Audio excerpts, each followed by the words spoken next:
Bismillahirrahmanirrahim. Assalamualaikum warahmatullahi wabarakatuh. Perkenalkan, nama aku Nenden Fitri Rahayu. Asal aku dari Karawang. Aku dari kelas 4A semester 4, jurusan Manajemen Pendidikan Islam, Fakultas Tarbiyah dan juga Keguruan. Di sini aku akan membuat video yaitu tugas akhir semester dari mata kuliah Manajemen Pengetahuan. Yaitu ada soal yang pertama, yaitu apa yang dimaksud dengan manajemen pengetahuan atau knowledge management dan mengapa penting diterapkan dalam sebuah organisasi pendidikan Islam. Oke, di sini aku akan menjawab. Manajemen pengetahuan atau biasa disebut dengan knowledge management adalah sebuah proses sistematis yaitu untuk menciptakan, mengumpulkan, menyimpan, membagikan, dan juga memanfaatkan pengetahuan dalam suatu organisasi agar dapat meningkatkan efisiensi, inovasi, kinerja organisasi secara keseluruhan. Jadi jika kita punya pengetahuan, yaitu kita bisa menciptakan, mengumpulkan, dan juga menyimpan pengetahuan tersebut dan dibagikan kepada setiap organisasi yang ada untuk memberikan inovasi dan juga kinerja organisasi yang baik untuk keseluruhan setiap anggotanya. Dalam organisasi pendidikan Islam seperti pesantren atau madrasah atau bahkan perguruan tinggi Islam ya, manajemen pengetahuan penting karena apa? Karena yang pertama, dapat melestarikan ilmu keislaman yang bersifat turun-temurun atau biasa disebut dengan turats, terutama dari para kiainya atau guru yang memiliki pengalaman luas. Nah, lalu yang kedua, yaitu meningkatkan kualitas pembelajaran dengan berbagi praktik yang baik. Biasa disebut dengan best practices, yaitu antar pengajarnya. Jadi kita bisa melakukan praktik yang baik gitu antar pengajar dan juga para santrinya seperti itu. Lalu yang ketiga, mendukung dakwah dan juga pelayanan keumatan dengan informasi yang akurat dan juga terstruktur. Nah, yang keempat yaitu meminimalkan ketergantungan pada setiap individu tertentu. Sehingga apa? Sehingga keberlanjutan setiap organisasi akan terjaga dan tersimpan dengan baik. Kalau pendapat pribadi, yaitu tantangan dan juga penerapan di lembaga keagamaan atau pendidikan Islam, tantangan utamanya yaitu adalah budayanya. Budaya dokumentasi yang masih lemah, karena apa?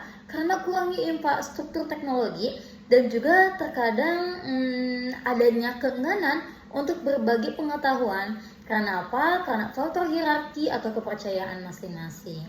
Jadi di beberapa pesantren, ilmunya itu masih disampaikan secara lisan seperti kita ini nih, seperti aku lagi ngomong kayak gini. Kadang secara lisan informasinya dan juga informal gitu, sehingga rentan hilang gitu untuk ilmunya bila tidak didokumentasikan dengan baik seperti itu. Itu jawaban yang pertama. Soal yang kedua, yaitu jelaskan perbedaan antara tacit knowledge dan juga explicit knowledge. Oke, di sini aku akan menjawab pertanyaan yang kedua. Tacit knowledge adalah sebuah pengetahuan yang bersifat personal, yaitu sulit untuk diungkapkan atau ditulis. Biasanya diperoleh melalui pengalaman langsung, baru bisa disebut dengan tacit knowledge. Lalu ada explicit knowledge, yaitu adalah sebuah pengetahuan yang dapat dengan mudah ditulis, didokumentasikan, dan juga dibagikan seperti buku, dokumen, dan juga SOP. Lalu ada catatan pelajaran lainnya.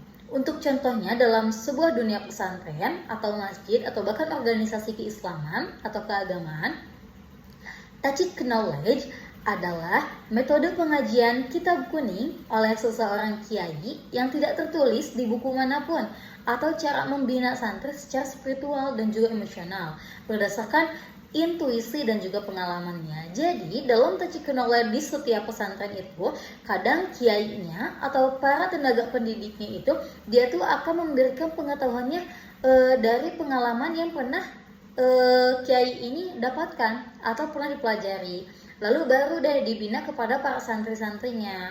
Nah seperti itu. Jadi kalau misalkan kita memberikan tacit knowledge-nya seperti itu, mungkin akan mudah rentan hilang ya, karena jika tidak didokumentasikan setiap pengetahuannya, Maka dari setiap generasi ke generasi mungkin akan berbeda, mungkin akan ditambahkan atau dikurangi dari setiap ilmu yang didapatkan seperti itu. Nah, makanya sangat penting yaitu untuk setiap dokumentasi, menyimpan data dan juga mengelolanya. Lalu ada explicit knowledge dalam setiap pesantren, yaitu contohnya seperti buku fikih, ada atau modul dakwah dan juga jadwal kegiatan masjid atau bisa SOP administrasi pondok pesantren. Tidak mungkin ya setiap pondok pesantren tidak memiliki administrasi pondok, karena setiap pesantren juga sama seperti lembaga pendidikan lainnya, yaitu ada administrasi dalam pondok pesantrennya. Lalu ada pertanyaan yang ketiga. Pertanyaan yang ketiga yaitu bagaimana sih sebuah proses knowledge sharing dapat dibangun dalam organisasi berbasis nilai-nilai keislaman. Oke, di sini aku akan menjawab knowledge sharing atau bisa disebut dengan berbagi pengetahuan dalam organisasi itu atau organisasi keislaman dapat dibangun dengan beberapa hal. Yang pertama menurut aku mungkin dari akhlak kerjanya, yaitu akhlak kerja menumbuhkan keikhlasan dan juga berbagi ilmu kita, sebagaimana hadis Nabi yang artinya sebaik-baik manusia adalah yang paling bermanfaat bagi manusia lainnya. Nah, itu bisa disebut dengan akhlak kerja, menumbuhkan keikhlasan dalam berbagi ilmu pengetahuan. Lalu yang kedua, ada kepercayaan atau bisa disebut dengan truth. Bisa dijelaskan dengan membangun rasa aman bahwa berbagi ilmu itu tidak akan mengurangi otoritas, tetapi justru dapat meningkatkan keberkahan dan juga kolaborasi kita. Jika kita memiliki pengetahuan atau memiliki ilmu, jangan berpikir takut jika kita berbagi ilmu tersebut takut akan mengurangi otoritas kita, padahal tidak sama sekali. Malahan jika kita berbagi ilmu atau pengetahuan kepada orang lain, itu akan meningkatkan keberkahan ilmu tersebut, ilmu yang kita dapatkan, dan juga kolaborasi kita terhadap orang-orang yang telah mendapatkan ilmu tersebut. Lalu ada yang ketiga, budaya kolegial, yaitu budaya kolegial adalah menumbuhkan budaya musyawarah, diskusi ilmiah, halakoh, dan juga forum kolaboratif antar anggota organisasi.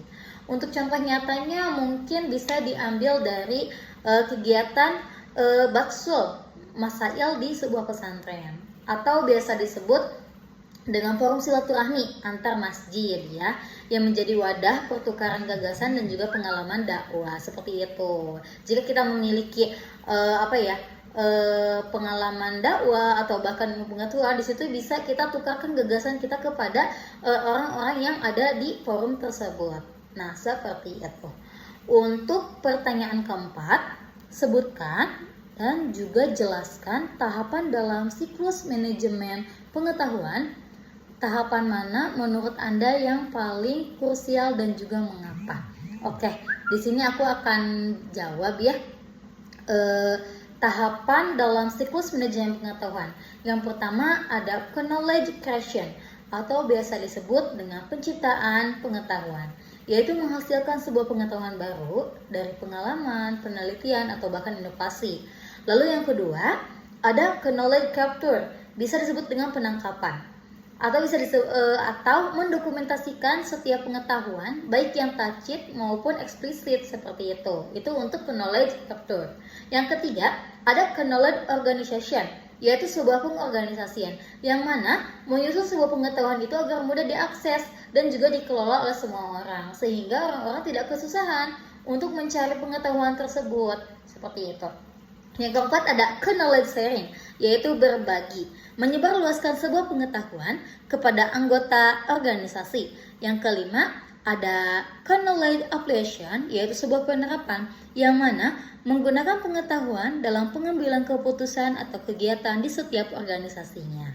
Nah, tahapan yang paling krusial menurut aku adalah knowledge sharing. Karena kenapa? Karena pengetahuan yang tidak dibagikan akan menjadi pasif atau hilang.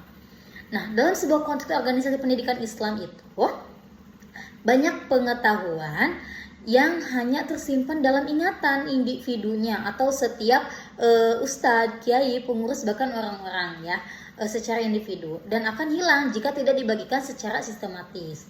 Nah, untuk contoh penerapannya di sebuah pesantren yang pernah saya singgah atau saya temui, itu ada kegiatan rutin seperti halakoh namanya, yaitu bisa disebut dengan pelatihan santri. Nah, dan juga diskusi terbuka antar santri, wati, santriwan, dan juga santri-santri lainnya ya. Menjadi sarana knowledge ya, knowledge sharing, saling terbuka gitu, saling memberikan pendapat yang sangat penting, apalagi dalam pelestarian metode pengajaran dan juga pemahaman kitab kuning dari setiap santri-santri tersebut. Lalu yang kelima, yaitu pertanyaannya tentang apa peran teknologi informasi dalam mendukung sistem manajemen pengetahuan. Oke, di sini aku akan jawab. Peran teknologi informasi atau biasa disebut TI, yaitu ada beberapa hal. Yang pertama ada menyimpan dan juga mendistribusikan pengetahuan secara efisiensi melalui platform digital atau website, e-learning, dan juga database. Lalu yang kedua, bisa memfasilitasi kolaborasi melalui forum online, grup diskusi, dan juga cloud store. Nah, lalu yang ketiga, membantu pelacakan, pencarian, dan juga pengarsipan pengetahuan secara sistematis. Untuk refleksi potensi dan juga tantangan di setiap lembaga keagamaan, yaitu yang pertama, ada potensi bisa mempermudah akses ke kitab digital. Banyak ya sekarang platform-platform digital yang sudah bisa diakses oleh setiap orang. Bahkan banyak banget video-video pengajian, video-video ilmu tentang keagamaan, serta membangun jaringan antar lembaga keislaman itu lewat platform digital itu sudah sangat bisa diakses dan juga sangat mudah sekali di zaman sekarang.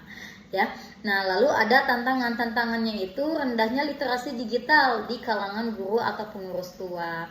Membaca itu sangat penting ya dari mulai anak kecil hingga orang dewasa. Makanya perbanyaklah literasi digital dari kalangan guru atau bahkan orang-orang tua sekaligus. Lalu ada infrastruktur untuk tantangan juga, infrastruktur yang belum merata di pesantren-pesantren pelosok. Zaman sekarang itu masih banyak sekali pesantren-pesantren yang masih tinggal di pelosok gitu. Nah, sehingga infrastrukturnya itu menjadi tantangan gitu untuk knowledge manajemennya. Karena kan kalau pelosok-pelosok itu kadang susah sinyal, jadi kita tidak bisa mengakses digital ya untuk literasi digital tentang keagamaan. Nah, lalu ada tantangannya itu tentang kekhawatiran bahwa digitalisasi dapat mengurangi nilai barokah dari proses pembelajaran tradisional. Nah, mungkin ada beberapa orang juga yang masih berpikir tentang jika kita mengkaji atau mendapatkan ilmu dari sebuah digital, itu dapat mengurangi nilai kebarokahannya. Karena mungkin ada beberapa juga yang berpikir kebarokahan itu ngajinya seperti langsung atau kepada para kiai yang sudah ahli, tapi bukan lewat digital. Karena zaman sekarang juga AI sendiri bisa memberikan metode dakwah walaupun tidak secara lisan tapi secara tulisan. Jika kita bertanya tentang apa itu rukun Islam, AI itu akan langsung secara proses menghasilkan ilmu tersebut gitu. Nah, mungkin seperti itu ya kurang barokahnya, tapi semuanya tergantung lagi kepada pengguna masing-masing dan juga seberapa bijak kita menggunakan platform digital tersebut. Seperti itu. Baik, aku Nindita Rahayu. Terima kasih. Wassalamualaikum warahmatullahi wabarakatuh.